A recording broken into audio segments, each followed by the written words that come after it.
News First, face to face with Jamal Ratnayaka.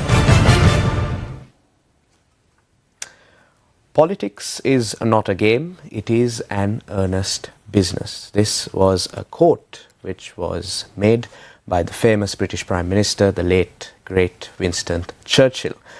However, in Sri Lanka, if you take this quote into consideration, there seems to be a very blurry line between politics being a game and an earnest business.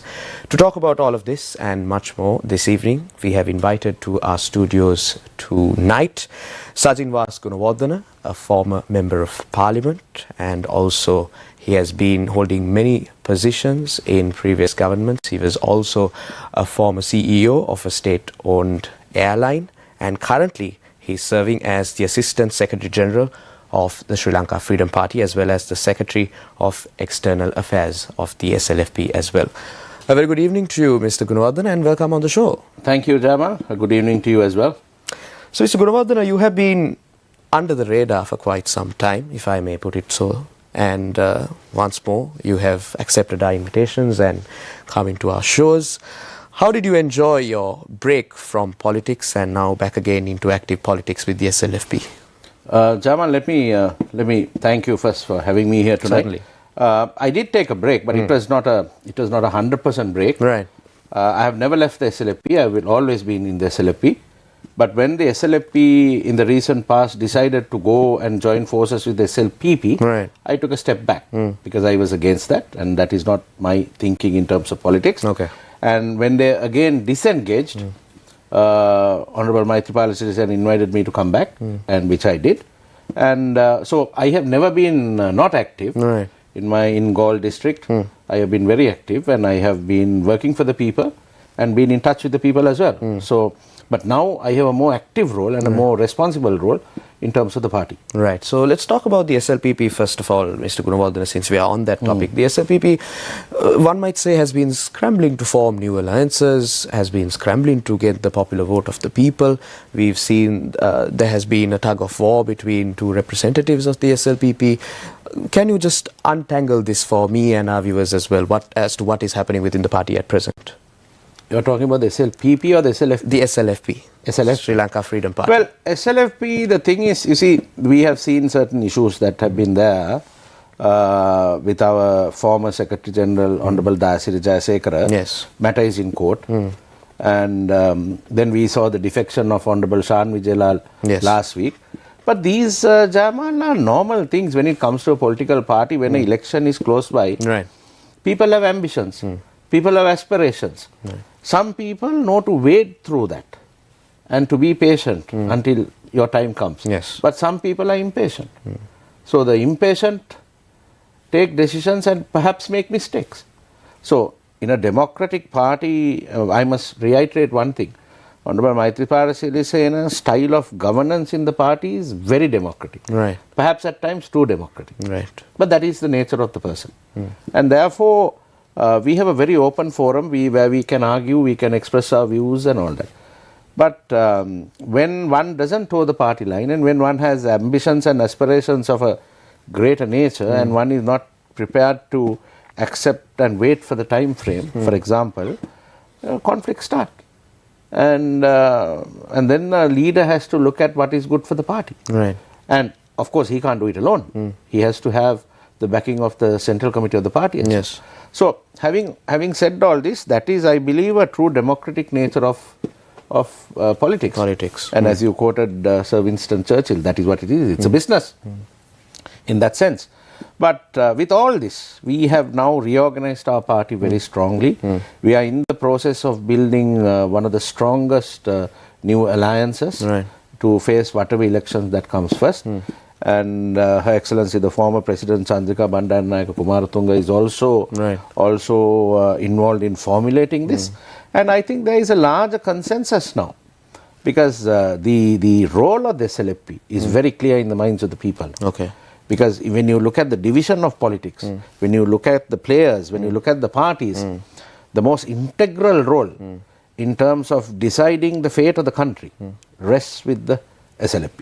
Right, I see. So, linking the players in the political arena in Sri Lanka, and also your opening remarks when you said that you moved away from politics because of a decision that the SLFE made to join hands with the SLPP. But me and also our viewers know that the SLPP is headed by former President Mahinda Rajapaksa, who you worked very closely with in the past. Why did you take a break from politics and did not see eye to eye with the SLFP's decision to join the SLPP at the time? See, we lost in 2015. Fundamentally, we should have accepted the fact that the people voted against us. Right. I was even that time, I was not agreeable from my personal, I mean, whether I agree or not, it may not be important to the Rajapaksa family. But my thoughts at that time was very clear that we should not establish another political party. Okay.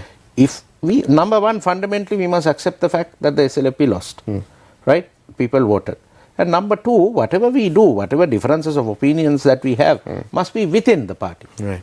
When you break a party and you put another party, it's a mushroom party. You will see the fate of the SLPP in any given election. And what I said then will become true. Right. And most certainly I was against that.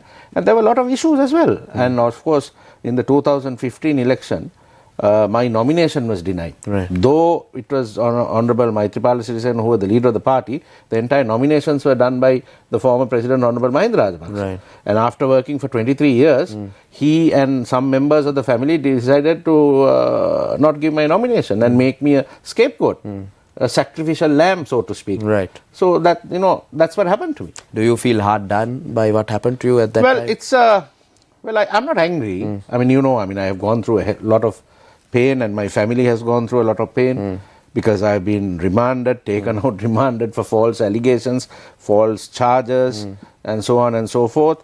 But the unkindest cut of them all, like what Mark Anthony said, showing Caesar's body, was the fact that I was denied nominations for no apparent reason. Right. So, Sajin Vass Gunawardena is back into active politics and he is with the SLFP, and you said that you're in the process of forming the largest alliance. But let's talk about your opposing factions. Let's talk about the Samagi Jana Balawega and the NPP in particular. During the Aragalaya and following what preceded or succeeded the Aragalaya, we saw, at least on social media, which can be at present considered a very, very major yardstick of the people's mood in Sri Lanka, the NPP gained a lot of ground and there was a massive wave of support for the NPP. People were advocating for a system change. They were saying that we need to move away from traditional political parties and give the NPP a chance, and the NPP also in a way embraced that sentiment of the people. So come election season and the SLFP is fielded against these two parties and also the SLPP as well. How will you navigate these tricky waters, especially considering the opponents are much stronger than what they used to be? See, Jamal, my interpretation of the matter is totally different. For the simple reason, the Aragalaya was not a political movement initially. It was a movement for survival. Right. No food, no, you know all that. I don't have to waste time going into all that. So fundamentally, it was started by the people. For the people. Okay. Right? But halfway across we saw the JVP. I don't think this NPP is a correct notion to, it is the JVP. Right? I call them, I would like to differentiate that. Right? NPP is only a falsehood. Right. Just to pull wools over everybody's eyes. Right. So the JVP basically hijacked the Aragalaya halfway across. Okay. And the objectives of the JVP at that time, in my interpretation, was totally different. Because I remember Honorable Annakumara Disanayaka was saying at meetings that they have to look at a solution outside the constitution. Right. So the violence that emanated, the violence that was done, and the burning of the houses. I mean, I survived death by 99.9% near Bere. Oh, I see. I happened to be stuck there in my vehicle. Then the house next to me, 2 doors next to me, Johnston Fernando's house was burned. Right? And I found out later on when the investigations were happening, it was done by well-organized groups of 10 people, 9 people. They have mapped out the whole place. Right. So these are not things done by the normal people who actually was affected by this. And the fact that they tried to burn the parliament clearly demonstrates the fact that these are all a fascist sort of regime that they tried to make. So having said that, the principles of the Aragale and the fact that the hardship that the people have to go through, right, those people are still suffering. Right?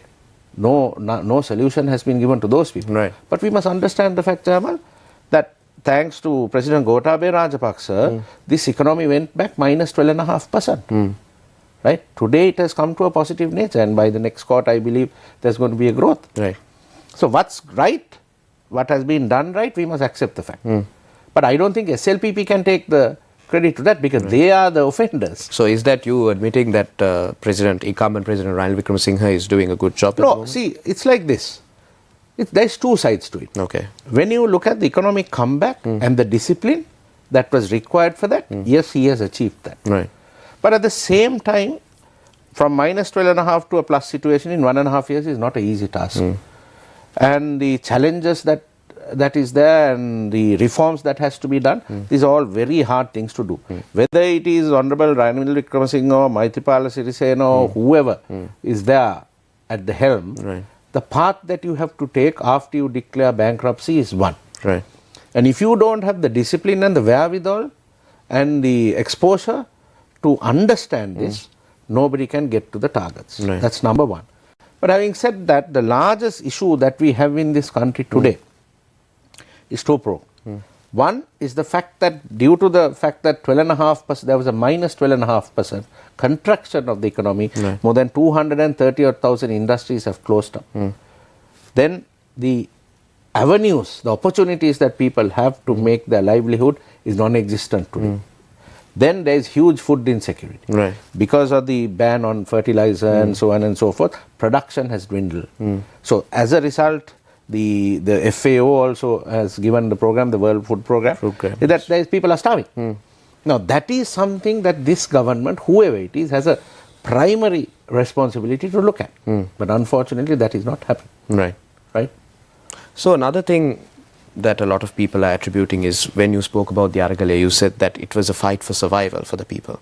And the Aragale was the culmination of economic mismanagement, not only of the Gotabaya Rajapaksa government, as a lot of people claim, but one would say is the culmination of economic mismanagement and also corruption from successive governments since we gained independence. And you were part of one of those governments, or multiple governments in the past. So do you feel responsible for what the people had to undergo and are currently suffering also? See, I don't agree on the fact that when you say that, some people say 75 years of history that led to this, that's not correct. When you look at expansion of economy, right, you have the ups and downs, right, global situations, all these come into play. Right. But essentially, our economy has grown from 1960s to the 20th century now, right? But having said that, the debacle of the economy, have we ever gone through what we went through in 2022, 2021? Maybe because the COVID-19 pandemic exacerbated it. It No, was it's not. a tragedy waiting to happen. I will tell you in 1 minute my interpretation of the matter. Right. 2019, when the government was handed over by Honorable Maithripala Sirisena and Honorable Ranil Wickremesinghe to Gotabaya Rajapaksa as the president, there was almost $7 billion of Sri Lankan owned money. Yes. Nothing borrowed. Right?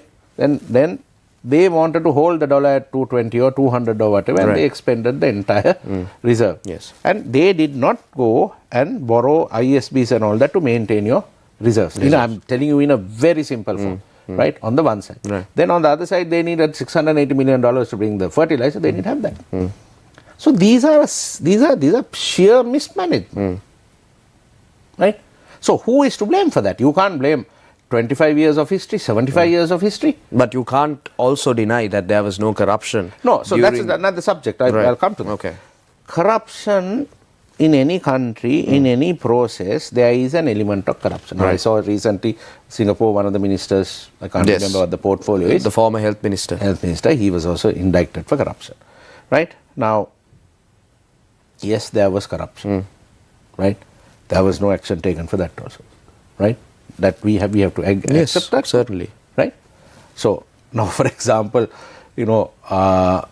somebody very close to the excellence of power told me recently that today rail tracks are being done new rail tracks are being done.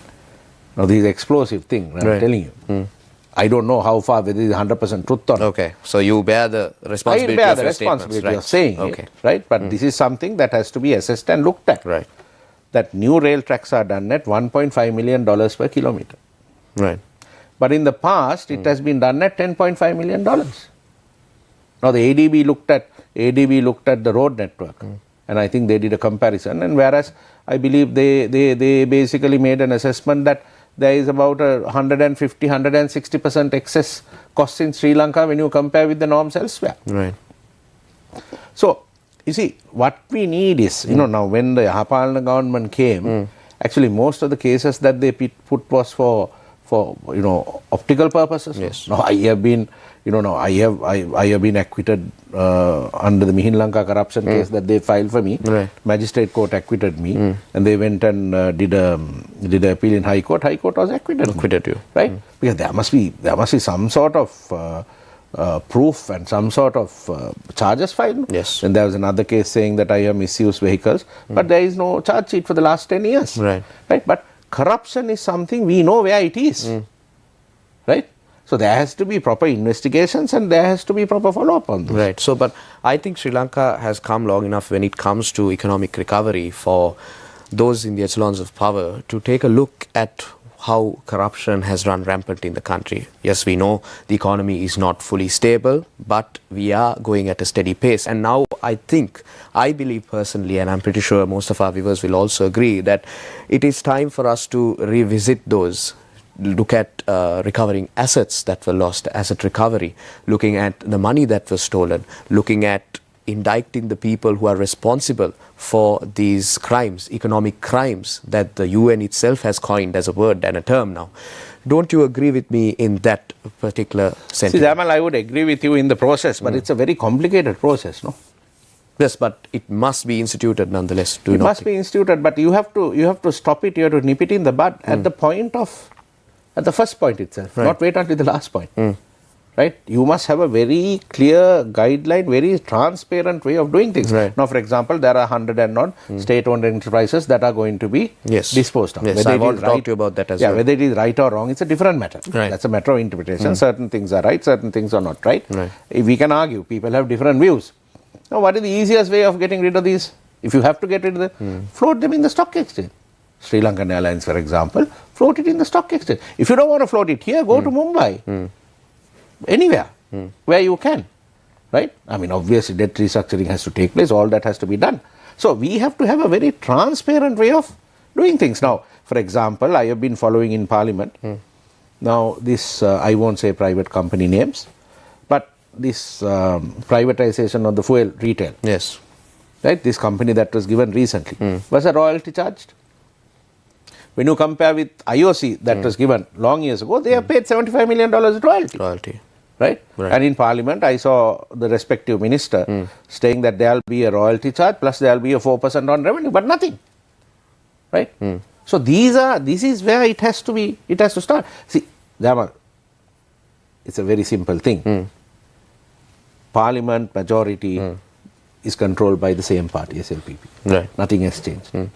Right? So, I think the people are waiting for an election to come to show their decision on that. Right. Right? So unless this whole process is changed, unless the majority of the SLPP is changed from governance, we'll have to expect this. Right. It's a very simple thing.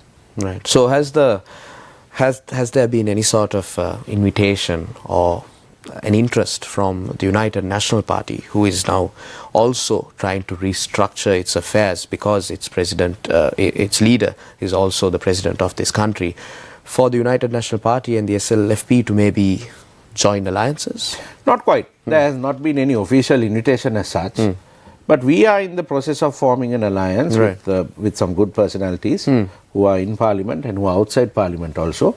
And who are more amenable towards what we believe in, the centre path, as we say. I mean, we are not a 100% leftist oriented party that had, we've all have to modernize from there, right? So we have to accept the fact that we have to have a proper equilibrium in terms of governance. Right. So we are in the process of doing that, and I think hopefully within about the next couple of days we should be able to announce a new alliance. A new alliance. Yes. Do you believe that alliance can be the winning ticket for the SLFP? Well, I strongly believe, I mean, whether we get a single majority or not is what is important. The Sri Lanka Freedom Party will be a deciding factor of actually who governs this country. It may be the Sri Lanka Freedom Party, it may be a coalition, but we become the factor of who actually enjoys the power in this country. And your presidential candidate would be? That is too premature. Not that is too premature because there is no, I mean, the presidential election is coming end of the year, maybe September, October. But it won't be Maithripala Sirisena? Why not? But it has already been announced, has it not? Pardon? Has it not been announced No, that he nothing would has be been the announced presidential because candidate? it's very simple. Because even Honorable Maithripala Sirisena, what he, even day before yesterday, what he said is, we don't know whether there is a general election that is coming. Right? It's too premature. When the time is right, it may be Maithripala Sirisena, it may be Sajin Gunawardena, it may be Dushmantha Sennaik. Right? It may be somebody else in the party, it may be Nimal Siriparati. I know he's of course with the government. Right? No, I'm just throwing out names. Right? It can be anybody. So it's still up in the air? It's still up in there. So let me speak to Sajin Gunawardena, the businessman, when it comes to reviving Sri Lanka's economy and increasing the revenue that Sri Lanka gains, because one problem we have is our balances when it comes to expenditure versus revenue has been in shambles for many years.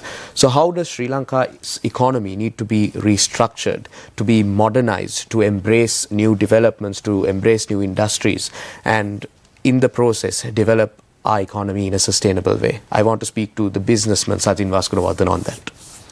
See, from a very practical sense, we must understand what we lack. We lack entrepreneurship here. Right? So we have to create, everybody says production, but what is this production? We have to create, we have to have commercial agriculture, we have to have industrialization. Right? Then we have to identify our niche service sectors. So we have to build about 25,000 new farmers. When I say farmers, I'm not saying the traditional farmers. We are looking at technology oriented, right, commercial agriculture. Right? We have to look at, now when you take the agriculture sector, the cold chain processes must be there, delivery processes must be there, value addition must be there. Industrialization, we have to be able to create industries. Right? Now, for example, if you see Thailand, former Prime Minister Thaksin Shinawatra had one village, one product. Right? We have to create now the resources of the sea. Right? We have to create 25,000 new fishermen. Right? We have to create 25,000 entrepreneurs. We need the capital to do this. Then we need the vision to do this. See, what I told you earlier, what is lacking is the opportunity for the people to do that. Then we have another fundamental issue, Jama. Where does all this unrest start? It starts at the entrance to the university. Because all these, majority of these children, of these students, they come with a huge economic burden. They are a huge economic burden to the parents. The parents don't have money to sustain them, and that burden is what they emanate, and they become cannon fodder, cattle fodder, right, for the JVP as their acolytes, as their private army. So we have to start a system where we solve that problem first, and then direct this energy, direct this strength that we have, the labor force that we have, towards achieving production. Now, come 2027, to facilitate our debt, after the debt restructuring, when we start repayments, we have to have 14% of our GDP as revenue. We are at about 8 to 9%. Where are we going to do that? Right? If you don't concentrate on expansion of your economy, right, you cannot do this. So therefore, it is very, very important. Now the 5 precepts of the SLFP, Sangha Veda Guru Govi Kam Karu, that is what has to be revived. Right? Not in its traditional sense, but modernized, where they have an equal opportunity, where they can contribute to the economy and they can live with that. Then there is another one. With this crisis that we have with the foreign exchange, we have to look at as much as possible currency swaps with other countries. We must identify. Now, for example, Indian currency and Sri Lankan currency are swappable. Fantastic. But unfortunately, I don't see many entrepreneurs, many importers, many manufacturers in Sri Lanka depending on it. India is our future. economic wise. Right. Right? So we must make use of that. China, yes. Right? So China, we have a swap, but we can't do anything. Yes. It's just kept there for the beauty of it. But we have to change this. Now, I have seen that the government has a couple of swaps in arrangement. So we have to have, we must liberalize in one extent, and then we must also know to increase our production and to make the people, give them economic empowerment. Right. And that is the primary task that we in the SLFP will be doing. And we will very soon put out our economic program. It's not going to be theoretical. Right. It's be a practical program that we are going to put up. Right. So one thing I noticed, a common theme during your remarks and your opinions, was that you have a deep rage towards the JVP. You have not singled out either the SJB or the SLPP when it comes to when you speak of certain acts that were done concerning the Aragalaya, concerning university students. We know there are unions within universities of other parties as well, but why do you single out the JVP specifically? Because they're the people who do it. How do you say so? We all know that. We all know that. That's not a secret. Black is black, white is white. Right. See, I'm 51 years old this year. I have seen what the JVP have done. Right. To my own eyes, when my father was the chairman of the Ports Authority in 89-90 period, to my own eyes, I have seen people being murdered. Right. I have seen one day when I was going to Amilipite, where I was about 16 years old at that time, I saw a grandmother looking for the bodies of her son. So that is a past that we can't forget. Now, if that party, they came into the democratic process, fine, but have they changed? No, they are wolves in sheep's clothing. Do you not believe that they have No, changed? definitely not. Right? And, okay, let's say, if they are a party that can actually take power in this country, change this country, fine. If that is the will of the people, fine. But I'll tell you one thing. I know for a fact they'll never get power in this country to the extent that they think they can get it, and they themselves know it. And even I saw Lanka saying recently, where he said that there should be a parade with topless women coming from Galle to Colombo. If that is their view of how tourism can be improved, and then they also brought in that prostitution should be made legal, and all these things. So, but what I am saying is, if you think that they are the solution, they are sadly mistaken. Because if they by any chance come to power, they will dismantle this country and they will dismantle society. Right. Right? Because there are a bunch of people who are against society. Right? That is very, when you interpret that, when you see them, when you see what they talk about, I'm not talking physically. That's not what I'm saying. Right. They may say the same thing to me. But they're ideological. Ideologies. Now, I saw Lalkanta saying that once they get power, the first thing they will do is to use maximum power to dismantle and destroy the forces that comes against them, because that is what is expected by the people who voted them in. Right. Now, how do you interpret that? Isn't that murder? Right. So, this is what the factuality is.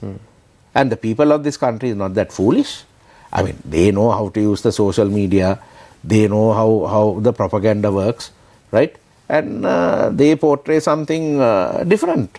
But you wait and see when the election comes and when the campaign starts, people will understand. Surely they might be leading. That is true. I'll give them that.